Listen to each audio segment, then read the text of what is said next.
Camp દરમિયાન મતદાન મથકોની મુલાકાત લઈ કામગીરી ચકાસી મતદાર યાદી સુધારણા પ્રક્રિયાનું નિરીક્ષણ કરતા ચૂંટણી અધિકારી આણંદ જિલ્લામાં ચાલી રહેલા મતદાર યાદી સુધારણા કાર્યક્રમ અંતર્ગત યોજાયેલા ખાસ કેમ્પ દરમિયાન જિલ્લા ચૂંટણી અધિકારી અને કલેક્ટર પ્રવીણ ચૌધરીએ 112 આણંદ વિધાનસભા મતદાર વિભાગના વિવિધ મતદાન મથકોની રૂબરૂ મુલાકાત લીધી હતી.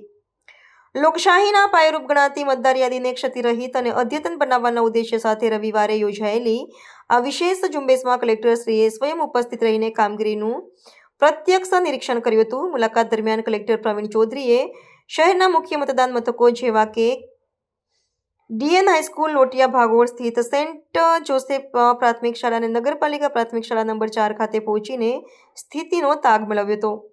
તેમણે ત્યાં હાજર બૂથ લેવલ ઓફિસરો અને અન્ય કર્મચારીઓ સાથે સંવાદ સાધીને નામ નોંધણી કમી કરવા કે સુધારા વધારા માટે આવેલી અરજીઓની વિગતો મેળવી હતી.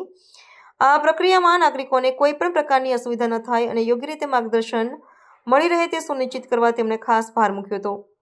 જિલ્લા ચૂંટણી અધિકારીની આકસ્મિક મુલાકાતને પગલે વહીવટીતંત્રમાં અનેરી ચપળતા જોવા મળી હતી. તેમણે મતદાર યાદીને વધુ પારદર્શક અને સર્વગ્રાહી બનાવવા માટે અધિકારીઓને જરૂરી સૂચનાઓ અને માર્ગદર્શન પૂરું પાડ્યું હતું. વિશેષ કેમ્પના દિવસોમાં મહત્તમ નાગરિકો આ સેવાનો લાભ લે અને જે યુવાનો 18 વર્ષ પૂર્ણ કરી રહ્યા છે તેઓ મતદાર તરીકે નોંધાય તે માટે તંત્ર દ્વારા કરવામાં આવી રહેલા પ્રયાસોની તેમણે સમીક્ષા કરી હતી, જેથી આગામી ચૂંટણીઓ સમયે એક સુદૃઢ મતદાર યાદી ઉપલબ્ધ થઈ શકે.